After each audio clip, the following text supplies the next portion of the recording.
Je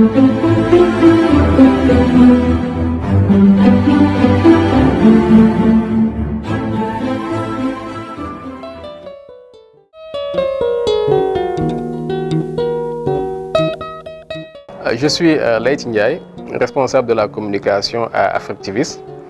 Africtivis, pour ceux qui ne le connaissent pas, c'est un réseau panafricain fondé en 2015 par le blogueur Cherfal et qui fait la promotion de la démocratie, de la bonne gouvernance ainsi que des droits humains par le biais du numérique. L'organisation, depuis 2015, comme je l'ai dit, a mené pas mal de projets axés sur ces axes d'intervention que j'ai mentionnés. Et ça va donc de la mise en réseau de communautés, du déploiement de solutions technologiques et également de la formation sur ces domaines-là que j'ai mentionnés, mais aussi sur la cybersécurité, la culture de la paix et d'autres axes d'intervention.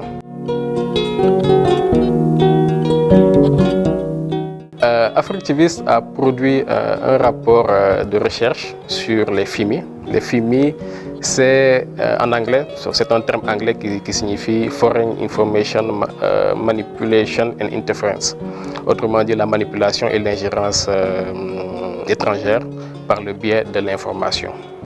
Et ce rapport-là a été mené sur la base de la méthodologie développée par notre partenaire International IDEA, adaptée au contexte électoral sénégalais.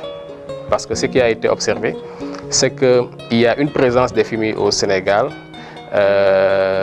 effectuée par plusieurs pays qui sont identifiés. Les méthodes d'intervention de ces FIMI varient d'un pays à un autre. Il a été identifié de la désinformation de masse, il y a des stratégies d'influence, il y a du lobbying, il y a aussi du data mining, voilà. Donc il y a beaucoup de types de formes, beaucoup de formes d'ingérence informationnelle observées dans le contexte électoral sénégalais. Ce qui favorise cette progression des FIMI au Sénégal, c'est des vulnérabilités qui ont été également documentées dans le cadre des recherches. Et ces vulnérabilités-là sont au nombre de 3.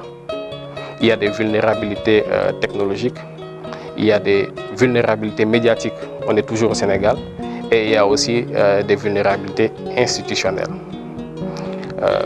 Pour être beaucoup plus clair, les vulnérabilités technologiques, c'est par exemple la désinformation de masse qui s'opère à travers les plateformes des réseaux sociaux et aussi la collecte des données personnelles des utilisateurs de ces plateformes-là, qui est causée elle-même par le manque ou bien on va dire l'insuffisance de régulation de ces plateformes.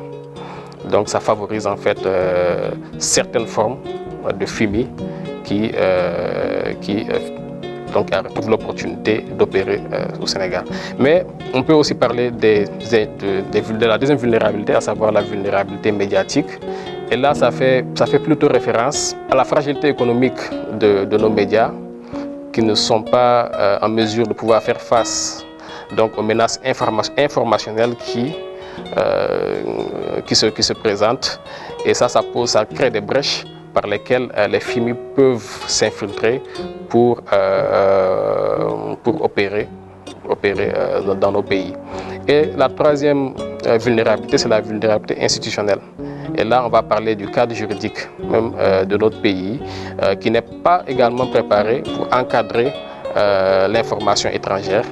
Et c'est les 3 vulnérabilités documentées qui ont fait que le Sénégal, malgré sa réputation de pays plutôt stable en matière de démocratie sur le continent, pour ne pas dire que c'est le pays le plus résilient en termes d'acquis démocratiques, devient une cible privilégiée des FIMI.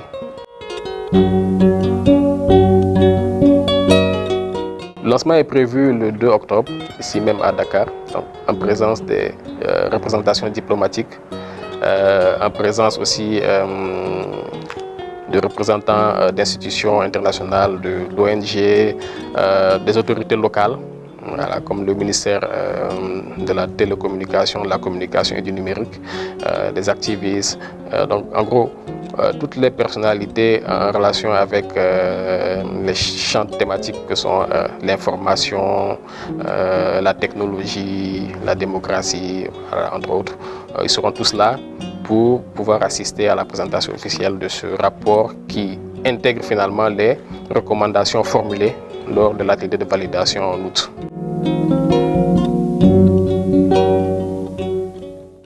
Mon message, ce sera de réaffirmer l'engagement depuis 2015 et à la fois le slogan de Africtivis qui est le numérique et la technologie au service des démocraties.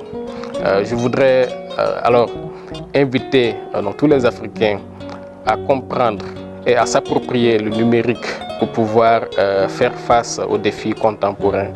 Et ils sont nombreux. Le numérique peut être et les technologies peuvent être un atout, un levier pour résoudre pas mal de problèmes sur le continent.